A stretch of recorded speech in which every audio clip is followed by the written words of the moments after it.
Hello everyone, welcome back to my channel. Guys, आज के video में हम पढ़ने वाले हैं क्लास 8 का मैथ एक्सरसाइज 8.2। एक्सरसाइज 8.1 तक हमने कंप्लीट कर लिया है। आपको सारे वीडियोस प्लेलिस्ट में मिल जाएंगे। क्लास 8 मैथ का प्लेलिस्ट आपको इसी वीडियो के नीचे डिस्क्रिप्शन बॉक्स में मिल जाएगा एंड आप प्लेलिस्ट वाले ऑप्शन में जाकर सो गाइस, हम पढ़ रहे थे क्लास 8 मैथ का एक्सरसाइज 8.2। हमने पिछले वीडियो में question number 1 and question number 2 solve कर लिया था एंड आज के वीडियो में हम इसके आगे का क्वेश्चन देखने वाले हैं। दोस्तों, आज हम क्वेश्चन नंबर 3 से स्टार्ट करेंगे। क्वेश्चन नंबर 1 एंड 2 मैंने बता दिया है। आपको उस वीडियो का लिंक इस वीडियो के नीचे डिस्क्रिप्शन बॉक्स में मिल जाएगा। अदरवाइज प्लेलिस्ट में सारे वीडियोज अवेलेबल होते हैं, तो आप वहां से भी देख सकते हैं। तो चलिए हम क्वेश्चन नंबर 3 से स्टार्ट करते हैं। क्वेश्चन को पहले हम पढ़ेंगे, समझेंगे, देन हम इसको सॉल्व करेंगे। देखिए, यहाँ पर कह रहा है कि एक बिजली के पंखे को 510 रुपये में बेचने पर एक दुकानदार होगा यहाँ पर, ठीक है, दुकानदार को 15% की हानि उठानी पड़ती है। बताइए दुकानदार ने पंखा कितने में खरीदा और यदि वह पंखे को 630 रुपये में बेचे तो उसे कितने प्रतिशत लाभ या हानि होगी। ठीक है, इसमें दो क्वेश्चन कह रहा है, आप इसको ध्यान से देखेंगे। दो क्वेश्चन इसमें कह रहा है। पहला तो यहाँ पर पूछ रहा है कि कितने में खरीदा, यानी कि पहले क्वेश्चन में क्या पूछ रहा है, क्रय मूल्य पूछ रहा है, और दूसरे में क्या पूछ रहा है कि यदि वह पंखे को 630 रुपये में बेचे तो उसे कितने प्रतिशत की लाभ या हानि होगी। ठीक है, तो बाद में आपको क्या निकालना है इसमें, लाभ या फिर हानि। तो पहले हम उसका क्रय मूल्य निकालेंगे। क्रय मूल्य हम निकाल लेंगे, तब हमें ये पता चलेगा कि उसको लाभ हुआ या फिर हानि हुआ।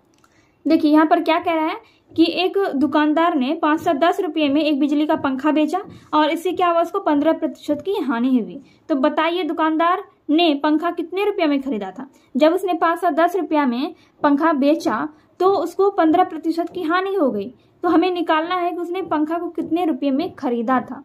फिर कह रहा है इसमें बाद में कि यदि वह पंखे को 630 रुपये में बेचे तो उसे कितने प्रतिशत लाभ या हानि होगी।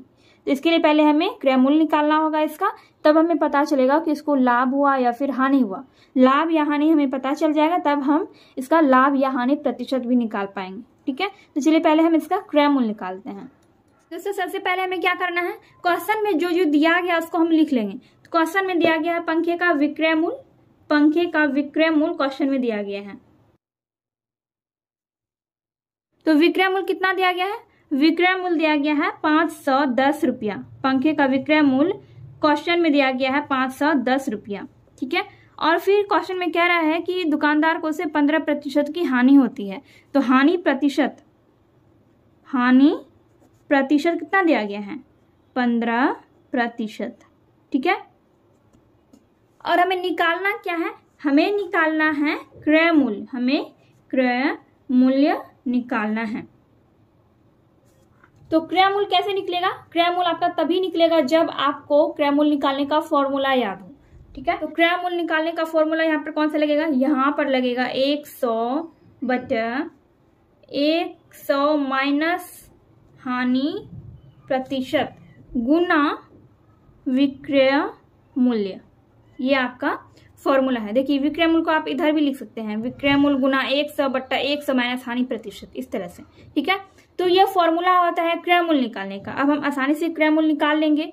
देखिए, 100 की जगह पे तो हम 100 ही लिखेंगे, फिर ये 100 है तो 100 लिखेंगे, यहाँ पर माइनस है तो माइनस दिया, फिर हानि प्रतिशत कितना है, 15% है तो यहाँ पर 15 लिखेंगे, और गुना विक्रय मूल्य कितना है, विक्रय मूल्य 510 रुपया यहाँ पर दिया गया है, तो यहाँ पर हम लिखेंगे 510 रुपया, 510 लिखेंगे सिर्फ। ठीक है, सिर्फ 510 लिखेंगे।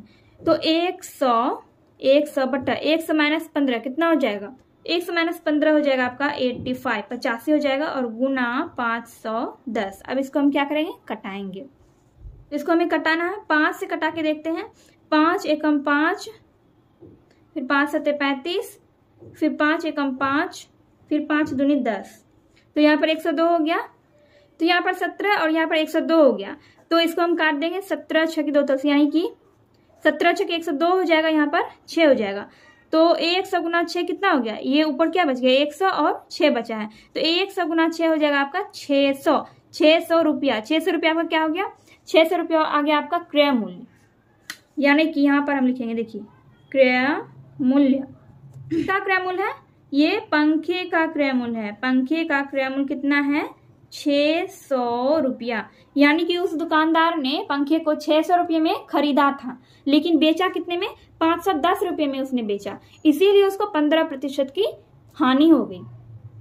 तो ये तो यहाँ पर आपका पहला क्वेश्चन यहाँ पर कंप्लीट हुआ, क्योंकि इसमें ये पूछ रहा था कि इसका क्रय मूल्य बताइए। अब यहाँ पर इसी में पूछ रहा है, इसी में अब यहाँ पर कह रहा है कि यदि वह पंखे को 630 रुपये में बेचे तो उसे कितने प्रतिशत का लाभ या हानि होगी। ठीक है, अभी तक हमने क्या निकाला? इसका क्रय मूल्य निकाला। अब इस क्वेश्चन का आंसर निकालेंगे कि अगर वह 630 रुपये में पंखे को बेचता तो उसको कितने प्रतिशत का लाभ या फिर हानि होता।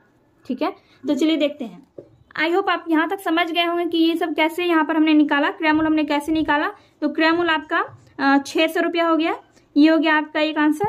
तो क्वेश्चन में कह रहा है कि यदि वह 630 रुपये में पंखे को बेचता तो उसको लाभ या हानि प्रतिशत उसका निकालिए। तो देखिए उसका क्रय मूल्य कितना है? 600 रुपया, और अगर वह 630 रुपये में बेचता, यानी कि अगर विक्रय मूल्य उसका 630 रुपया हो जाए तो उसको लाभ होगा या हानि होगा, बताइए।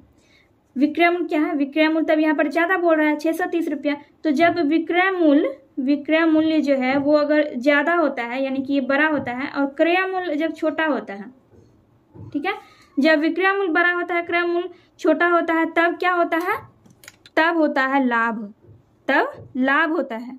जब विक्रय मूल्य ज्यादा हो, क्रय मूल्य कम हो तो लाभ होता है। जब विक्रय मूल्य कम हो और क्रय मूल्य ज्यादा हो तब क्या होता है? तब हानि होता है। ठीक है, अगर वह दुकानदार जो पंखा वो 600 रुपये में खरीदा, उसको अगर वो 630 रुपये में बेचेगा तो उसको क्या होगा? लाभ होगा। तो कितने प्रतिशत का लाभ होगा? लाभ को हमें प्रतिशत में निकालना है। तो पहले हम ये निकाल लेते हैं कि इसको कितना लाभ हुआ। तो लाभ निकालने के लिए हम क्या करेंगे? लाभ बराबर, लाभ निकालने के लिए विक्रय मूल्य माइनस क्रय मूल्य करेंगे। लाभ निकालने के लिए फॉर्मूला आता है। तो विक्रय मूल्य कितना है? विक्रय मूल्य यहाँ पर कह रहा है कि यदि वह 630 रुपये में बेचता तो 630 रुपया विक्रय मूल्य लिखेंगे और क्रय मूल्य लिखेंगे 600 रुपया, क्रय मूल्य 600 रुपया। ठीक है, तो 630 में 600 माइनस हो जाएगा, कितना बचेगा? 30 बचेगा, यानी तो यहाँ पर 30 बचा, यानी कि उसको कितना लाभ होगा? अगर वह उस पंखे को 630 रुपया में बेचेगा, जो उसने 600 रुपये में खरीदा है, तो उसको कितने रुपए का लाभ होगा? 30 रुपए का होगा। तो उसको कितना प्रतिशत का लाभ होगा? इसको हमें प्रतिशत में निकालना है। तो इसको हमें निकालना है प्रतिशत में, तो इसलिए क्या फॉर्मूला होगा लाभ प्रतिशत के लिए? लाभ प्रतिशत बराबर लाभ बटा क्रय मूल्य, लाभ बटा क्रय मूल्य और गुना 100। ये फॉर्मूला होता है लाभ प्रतिशत निकालने का। तो लाभ आपको पता चल गया कि लाभ कितना है? 30 रुपए का लाभ हुआ, और क्रय मूल्य भी हमें पता है, क्रय मूल्य कितना है? 600 रुपया है। तो यहाँ पर 600 लिख देंगे। ठीक है, यहाँ पर हमने क्या लिख दिया? 600 लिख दिया। अब इसके बाद में यहाँ पर गुना है तो गुना का चिन्ह देंगे, मतलब यहाँ पर गुना 100 है तो गुना 100 हमने दे दिया। अब कटाएंगे इसको, तो सीधा आप 100 से 6 बार में कटा सकते हैं इस तरह से, या फिर 2 करके भी कटा सकते हैं। तो 100 6 बार में कट गया, और 6 पंच 30, तो लाभ प्रतिशत कितना निकला आपका? 5% आपका निकल गया। ठीक है, उस दुकानदार को कितना का लाभ होगा? अगर वह उस पंखे को 630 रुपये में बेचेगा तो 5% का लाभ होगा। तो आपका आंसर क्या आ गया? क्रय मूल्य आपका निकल गया, क्रय मूल्य आपका निकल गया 600 रुपया, और लाभ प्रतिशत आपका निकल गया 5%। ये दोनों आपका आंसर आ गया। ठीक है, आई होप आपको ये क्वेश्चन अच्छे से समझ में आ गया होगा। तो यहाँ से मैंने आपको क्वेश्चन बताया, पहले हमने क्रय मूल्य निकाला, पंखे का क्रय मूल्य। क्वेश्चन नंबर 3 में आपको क्रय मूल्य निकालने के लिए कह रहा था, और फिर बाद में ये कह रहा था कि अगर वह दुकानदार उसी पंखे को 630 रुपया में बेचता, जिस पंखे को उसने 600 रुपया में खरीदा था, उसी को उसने 630 रुपया में अगर वह बेचता तो उसको लाभ होता या फिर हानि होता। तो उसके लिए हमें क्या करना था? लाभ या हानि प्रतिशत निकालना था। लाभ या हानि प्रतिशत निकालने के लिए पहले हमें लाभ या हानि मालूम होना चाहिए। तो हमने क्या देखा कि उसने 600 रुपये में पंखा को खरीदा और 630 रुपये में वो बेचेगा, तो उसको क्या होगा? लाभ होगा। तो लाभ पहले हमने निकाल लिया, उसके बाद हमने लाभ प्रतिशत भी फॉर्मूला के जरिए निकाल लिया। तो यहाँ पर आपका क्वेश्चन नंबर 3 कंप्लीट हो गया। चलिए देखते हैं क्वेश्चन नंबर 4। क्वेश्चन नंबर 4 में कह रहा है कि मुकेश स्पोर्ट्स की दुकान से एक फुटबॉल गेंद 20% के बट्टे पर 192 रुपए में खरीदता है, तो फुटबॉल गेंद का अंकित मूल्य क्या है? तो मैंने आपको इस एक्सरसाइज के बेसिक कॉन्सेप्ट वाले वीडियो में बताया था कि बट्टा या छूट एक ही होता है। छूट को ही हम क्या बोलते हैं, बट्टा बोलते हैं, और बट्टा हमेशा अंकित मूल्य पर ही दिया जाता है। ठीक है, जैसे कि आप कोई कपड़ा खरीद रहे हैं, किसी कपड़े का दाम मान लीजिए कि 1000 रुपये है, तो उस पर आपको 10% छूट दिया गया, तो उस कपड़े पर जो अंकित मूल्य है, यानी कि उस कपड़े पर जो उसका दाम लिखा हुआ है, उसका जो मूल्य लिखा हुआ है, वही अंकित मूल्य कहलाता है। और उसी अंकित मूल्य पे क्या करते हैं दुकानदार, वो छूट देते हैं। तो इसलिए छूट जो है या फिर बट्टा जो है वो हमेशा अंकित मूल्य पर ही दिया जाता है। तो यहाँ पर ये कह रहा है कि मुकेश स्पोर्ट्स की दुकान से एक फुटबॉल गेंद 20% के बट्टे पर 192 रुपये में वो खरीदता है। तो फुटबॉल गेंद का अंकित मूल्य क्या है, उसको कितना प्रतिशत छूट दिया गया, उस गेंद पर 20%। उसने कितने में खरीदा, 192 में खरीदा। लेकिन इसका मतलब क्या है कि उसका अंकित मूल्य कुछ और था, मतलब अंकित मूल्य इसका इससे थोड़ा ज्यादा होगा, जिसपे दुकानदार ने उसको 20% का छूट दिया है, तब उसका दाम हुआ इतना 192 रुपया। ठीक है, गेंद का अंकित मूल्य जो है वो ज्यादा था, लेकिन उस पर दुकानदार ने 20% की छूट दी, तब उसको दुकानदार ने 192 रुपये में उस गेंद को बेचा। ठीक है, तो हमें फुटबॉल गेंद का अंकित मूल्य ज्ञात करना है कि उस पर अंकित मूल्य कितना था, उस पर दाम कितना लिखा हुआ था। ठीक है, चलिए देखते हैं। तो सबसे पहले हमें क्या करना है, क्वेश्चन में जो जो दिया गया है उसको हम लिख लेंगे। तो क्वेश्चन नंबर 4 में आपको दिया गया है कि फुटबॉल गेंद पर 20% के बट्टे पर 192 रुपये में खरीदता है, यानी कि उसका फुटबॉल पर देखिए, फुटबॉल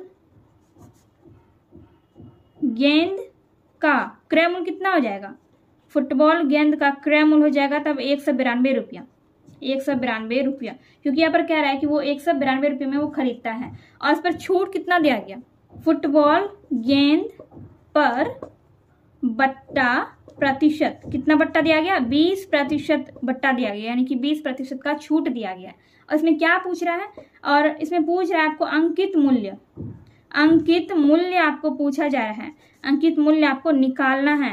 तो ये सारा चीज आपको दिया गया है, तो हमें अंकित मूल्य मालूम नहीं है। अब देखिए, जैसा कि मैंने आपको क्वेश्चन में समझाया कि अंकित मूल्य कैसे निकलेगा। अब यहाँ पर ये बताइए आप कि क्रय मूल्य यहाँ पर कैसे निकला, जो अंकित मूल्य दिया गया था उस पर 20% छूट दिया गया, तब जाके आपका ये क्रय मूल्य निकला, तब जाके वो इतने में बेचा, 192 रुपया में। ठीक है, यानी कि हमें क्या करना होगा, अंकित मूल्य में से अंकित मूल्य का 20% घटाना होगा, तब जाके ये 192 आया। इस तरह से हम इसको लिखेंगे, देखिए, अंकित मूल्य माइनस अंकित मूल्य का 20% बराबर 192, इस तरह से। ठीक है, तो 20% छूट दे के तब जाके उसने 192 रुपया में उस गेंद को बेचा है। ठीक है, तो अंकित मूल्य में से जब हम अंकित मूल्य का 20% माइनस करेंगे तब आपका क्या आ गया, इसका क्रय मूल्य। लेकिन हमें अंकित मूल्य यहाँ पर पता करना है, क्रय मूल्य तो हमें पहले से ही पता है, लेकिन हमें क्या करना है, अंकित मूल्य पता करना है। तो अंकित मूल्य तो हमें मालूम है नहीं, तो हम अंकित मूल्य को x मानेंगे। तो यहाँ पर हम लिखेंगे माना कि अंकित मूल्य x रुपया है। तो माना कि अंकित मूल्य x रुपया है, तो देखिए यहाँ पर जैसे हमने लिखा है वैसे ही अब हम नीचे लिखेंगे, अंकित मूल्य की जगह पर हम लिखेंगे x माइनस फिर x का 20%। तो यहाँ पर का की जगह पे हम गुना देंगे, 20% है तो 20/100 देंगे, ऐसे करके। तो 20/100 और बराबर 192। अब यहाँ पर हम इसको सॉल्व करेंगे, इसको हम सॉल्व करेंगे। यहाँ पर देखिए x माइनस x गुना 20/100 दिया गया है, तो सीधा सीधा इसको हम कटा देंगे, 20×5 ठीक है, 5 हो गया। तो x जो है ये ऊपर है, 5 नीचे है, तो x के जगह पे x ही रह जाएगा, माइनस x/5 हो जाएगा और बराबर 192। तो यहाँ पर कुछ नहीं है इसके नीचे, तो हम क्या मान लेंगे, यहाँ पर 1 मान लेंगे, कुछ भी नहीं है मतलब कि 1 है। तो 1 और 5 का एलसीएम लेंगे तो कितना आएगा, 5 आएगा। फिर इस 1 से हम 5 में भाग देंगे तो भागफल 5 आएगा, और 5 को फिर x से गुना करेंगे तो 5x हो जाएगा, माइनस है तो माइनस, फिर 5 से इस वाले 5 से इस वाले 5 में भाग देंगे तो 1 आएगा भागफल, भागफल को इससे गुना करेंगे तो 1 गुना x ही होगा, तो यहाँ पर हम x लिखेंगे, फिर 192, ये बराबर में दिया गया है। अब यहाँ पर देखिए, अब इसको क्या करेंगे, 5x में से 1x माइनस हो जाएगा, 5x में से 1x माइनस हो जाएगा, कितना बचेगा, 4x बच जाएगा, और नीचे 5 बराबर 192। ठीक है, आई होप आपको यहाँ तक कोई दिक्कत नहीं होगा। अब इसके आगे क्या करेंगे, इसके आगे हमें x निकालना है, तो x को तो यहीं पे रहने देंगे, फिर 192 भी अपने ही जगह पे रहेगा, लेकिन 5 जो है ऊपर आ जाएगा, गुना में बन के आ जाएगा। ये भी भाग में है, बराबर के साइड जाएगा तो गुना में बन जाएगा।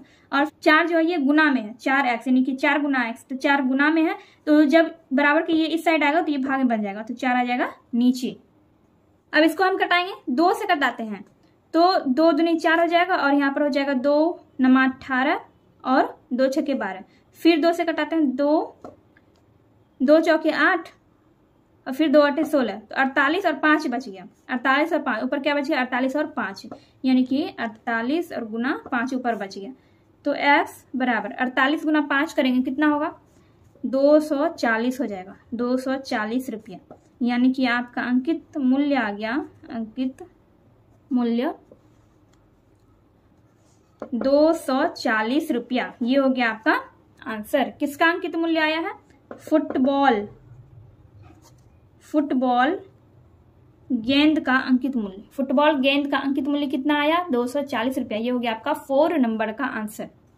आई होप आपको 4 नंबर अच्छे से समझ में आ गया होगा। अगर इस क्वेश्चन में आपको कहीं पर भी कोई भी डाउट रहता है तो आप कमेंट सेक्शन में कमेंट करके बता सकते हैं। तो आज की वीडियो में हमने question number 3 and question number 4 solve कर लिया है, एंड नेक्स्ट वीडियो में हम क्वेश्चन नंबर 5, 6 एंड 7 देखेंगे।